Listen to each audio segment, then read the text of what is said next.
Hello everyone, स्वागत है आप सभी का तेज सिविल के करंट अफेयर चैनल पर। इस वीडियो में हम 9 जुलाई की 5 इंपॉर्टेंट न्यूज़ और उनसे रिलेटेड एमसीक्यूज़ को देखेंगे। इस सेशन की पीडीएफ आपको तेज सिविल के ऐप पर या फिर तेज सिविल के टेलीग्राम चैनल पर अवेलेबल मिल जाएगी। इसके अलावा तेज सिविल की टीम द्वारा जून मंथ के करंट अफेयर्स इंग्लिश और हिंदी दोनों में अवेलेबल करवा दिए गए हैं, जो आरपीएससी की बदलते हुए पैटर्न के अनुसार बनाए गए हैं।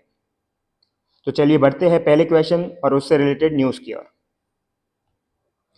पहला जो क्वेश्चन है, आय समानता और गिनी सूचकांक के संदर्भ में निम्नलिखित कथनों पर विचार कीजिए। Consider the following statement regarding income equality and Gini index. World Bank की spring 2025 poverty and equity brief के अनुसार भारत को दुनिया का तीसरा सबसे सम्मान देश यानी सबसे कम असमानता वाला स्थान प्राप्त हुआ। गिनी सूचकांक में 0 का अर्थ है पूर्ण समानता, जबकि 100 का अर्थ है पूर्ण असमानता। कौन से कथन सही है? केवल एक, केवल दो, दोनों एक और दो, ना तो एक ना ही दो। क्या है इसका आंसर? इसका आंसर है केवल दो। ठीक है, ये आप देख सकते हो भारत का गिनी सूचकांक में स्थान। ठीक है, विश्व बैंक के स्प्रिंग 2025 गरीबी और समानता संक्षिप्त के अनुसार भारत आय वितरण के आधार पर विश्व का फोर्थ सबसे सम्मान देश है। ठीक है, भारत ने 2022-23 में गिनी सूचकांक में स्कोर 25.5 दर्ज किया, जो कि 2011-12 के 28.8 से उल्लेखनीय सुधार है। ठीक है, भारत स्लोवाकिया गणराज्य, स्लोवेनिया और बेलारूस के बाद चौथे नंबर पर है।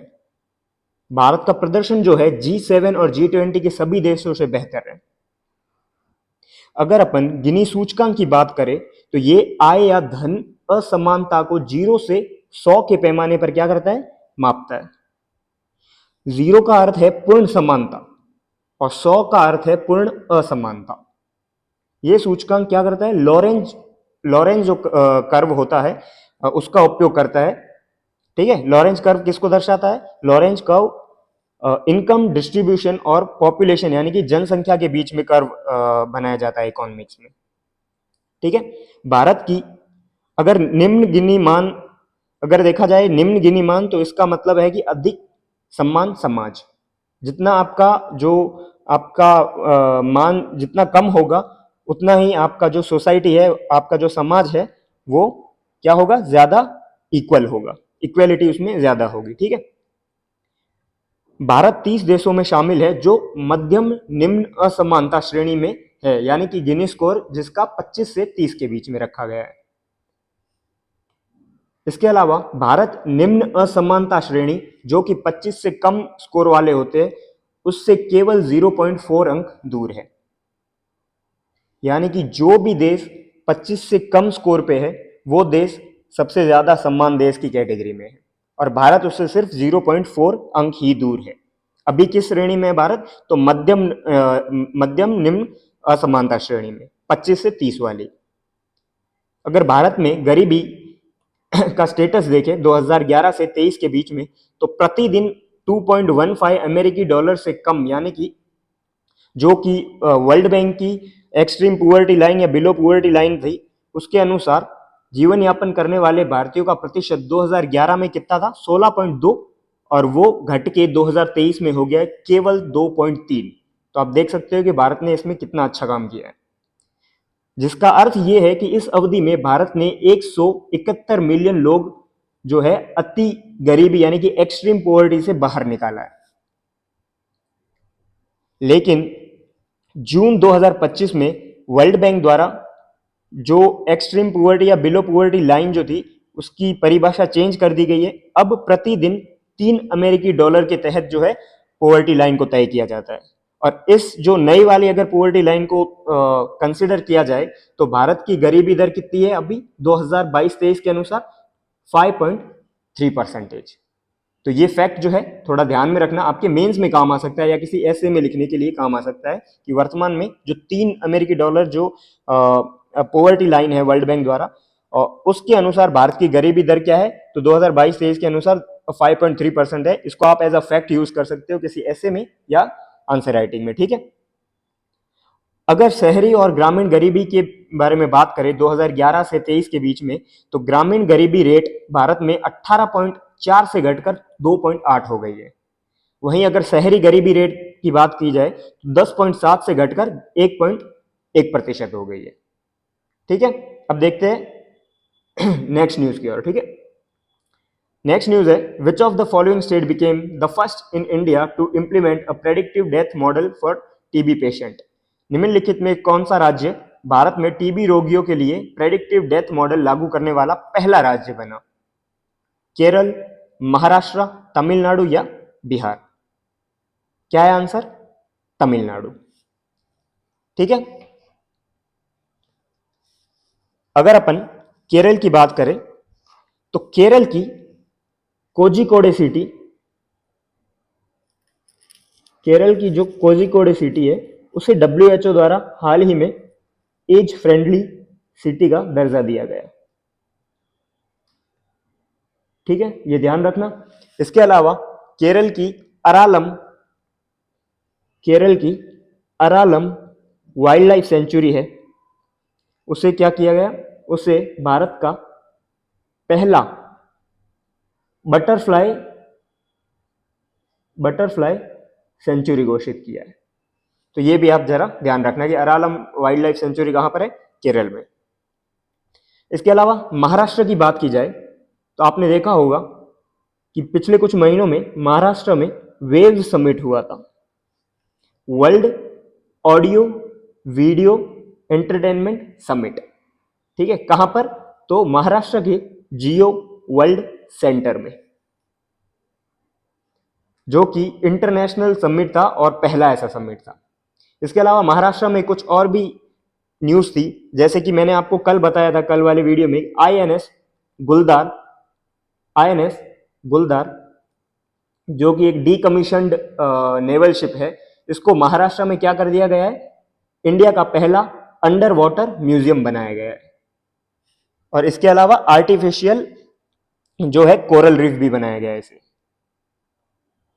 इसके अलावा महाराष्ट्र के पुणे शहर में भारत का पहला क्या हुआ, या फिर इंटरनेशनली अंतरराष्ट्रीय पहला एग्रीकल्चर हैकेथॉन भी हुआ था।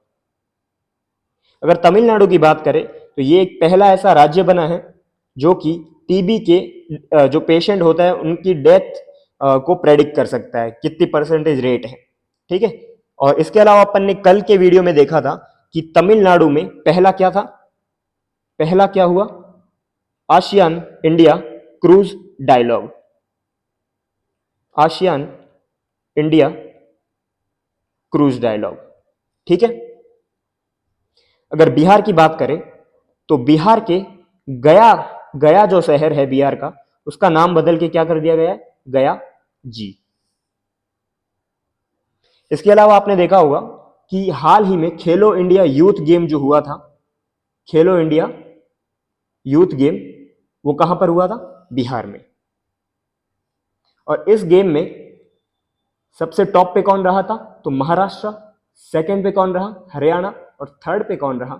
राजस्थान।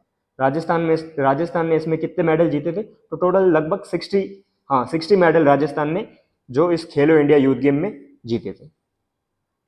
ठीक है, देखते हैं अब न्यूज की ओर। तमिलनाडु टीबी के लिए प्रेडिक्टिव डेथ मॉडल लागू करने वाला पहला राज्य बना। ठीक है, यानी कि इस मॉडल का उद्देश्य क्या है कि टीबी से संबंधित जो मृत्यु दर होती है उसको कम करना, जिसके तहत कि निदान के समय गंभीर रूप से बीमार रोगियों का पहचान की जा सके और उनको जल्दी अस्पताल में क्या कर सकते? भर्ती किया जा सके। ठीक है, प्रेडिक्ट किया जा सकता है इस मॉडल के तहत कि कोई भी अगर पेशेंट है टीबी का तो उसका डेथ परसेंटेज कितना है। अगर कोई सीवियर डेथ परसेंटेज है, ज्यादा डेथ परसेंटेज है जिसकी, तो उसको प्रायोरिटी बेसिस पर पहले जो है भर्ती किया जा सके अस्पताल में। और इस मॉडल को तैयार किसने किया है? तो भारतीय चिकित्सा अनुसंधान परिषद, यानी कि जो ICMR है, Indian council of medical research, इसके द्वारा, इसकी जो राष्ट्रीय महामारी विज्ञान संस्थान है उसके द्वारा जो है इस मॉडल को विकसित किया गया है। तो ये जरा ध्यान में रखना। ठीक है, नेक्स्ट क्वेश्चन देखते हैं। निम्नलिखित में से किसे राष्ट्रीय सभा द्वारा सूरीनाम की पहली महिला राष्ट्रपति के रूप में चुना गया? Very very important. ऐसे क्वेश्चंस, जो भी ऐसी न्यूज आए जो फर्स्ट इन इंडिया या फर्स्ट इन वर्ल्ड हो, उन चीजों को आपको प्रायोरिटी बेसिस पर, उन चीजों को आपको वेरी इंपॉर्टेंट लगा के पढ़ना होगा, क्योंकि ऐसे क्वेश्चंस ही फ्रेम होते हैं। ठीक है। Who among the following became the first woman president of Suriname elected by National Assembly? Annalena Baerbock, Jennifer Geerlings Simons, जो जियाई या चंद्रिका प्रसाद संतोखी? क्या है आंसर? आंसर है इसका जेनिफर गिरलिंग्स। एनालिना बेयरबॉक के बारे में अपन ने कल बात की थी कि ये यूएन यू वेट मिनट ये है यूएन की जो जनरल असेंबली है उनकी अध्यक्ष है, यूएन जनरल असेंबली की अध्यक्ष है एनालिना बेयरबॉक। जो जीआई के बारे में मैंने आपको बात की थी कि एशियन इंफ्रास्ट्रक्चर इन्वेस्टमेंट बैंक यानी कि एआईआईबी है, उसकी पहली महिला अध्यक्ष बनी थी। और चंद्रिका प्रसाद जो है, इन्हीं को रिप्लेस करके जेनिफर गिरलिंस सिमंस जो है पहली महिला अध्यक्ष बनी। ये चंद्रिका प्रसाद कौन थे? ये पुरुष है। ये आप देख सकते हो कि जेनिफर सिमंस सूरीनेम की पहली महिला राष्ट्रपति बनी। ये आप फोटो देख सकते हो। ठीक है। ये 71 वर्षीय चिकित्सक और सूरीनेम की संसद की पूर्व अध्यक्ष रह चुकी है। और इसी के साथ ग्रेगरी जो रूसलैंड है, ग्रेगरी रूसलैंड, उन्हें उपराष्ट्रपति के पद पर अपॉइंट किया गया है।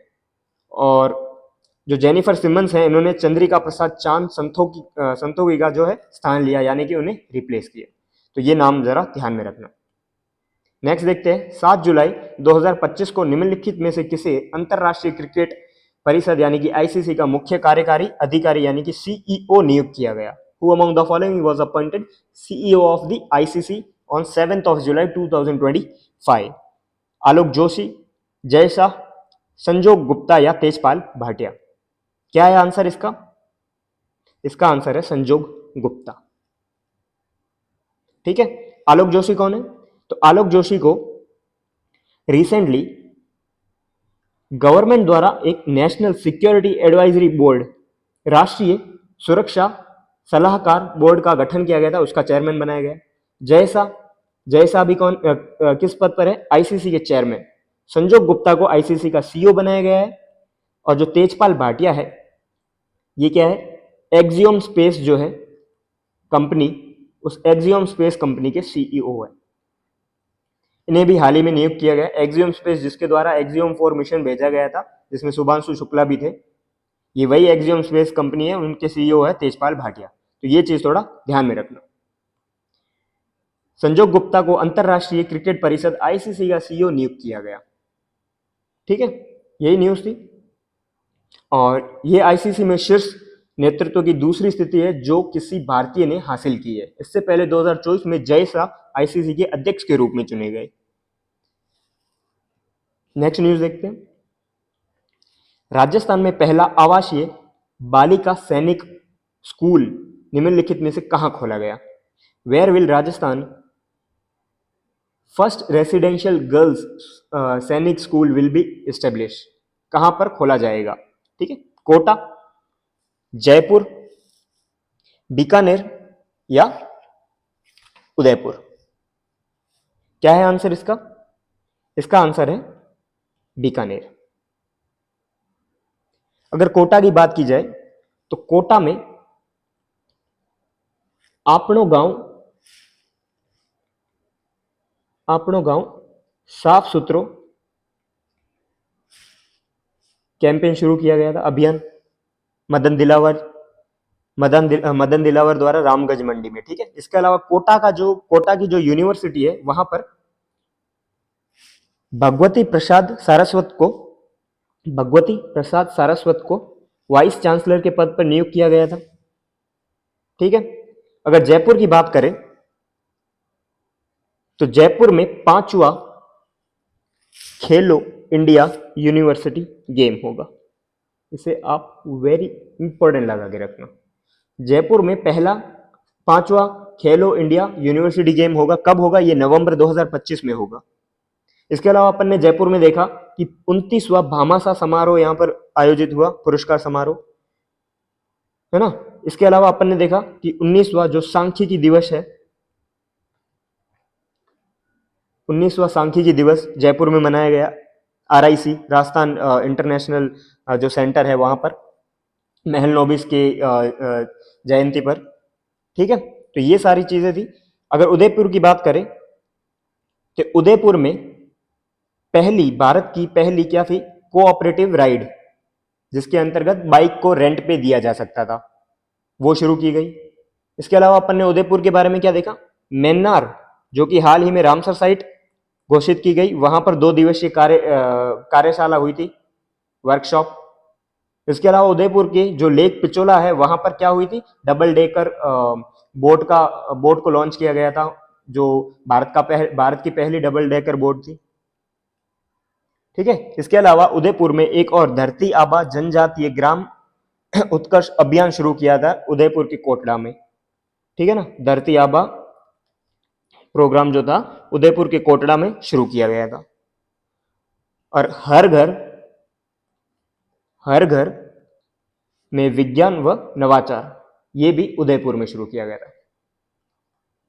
तो ये चीज भी थोड़ा ध्यान में रखना। भारत में जो पहला आवासीय बालिका सैनिक स्कूल कहां पर खोला जा रहा है, तो इसका आंसर है अपना बीकानेर। चलिए न्यूज देखते हैं। तो राजस्थान में नई बालिका सैनिक स्कूल संभाग स्तरीय खुल रही है। ठीक है, शिक्षा विभाग ने 5 प्रमुख संभागों यानी कि कोटा, जयपुर, बीकानेर, भरतपुर व अजमेर में बालिका सैनिक स्कूल स्थापित करने की पहली चरण की शुरुआत की।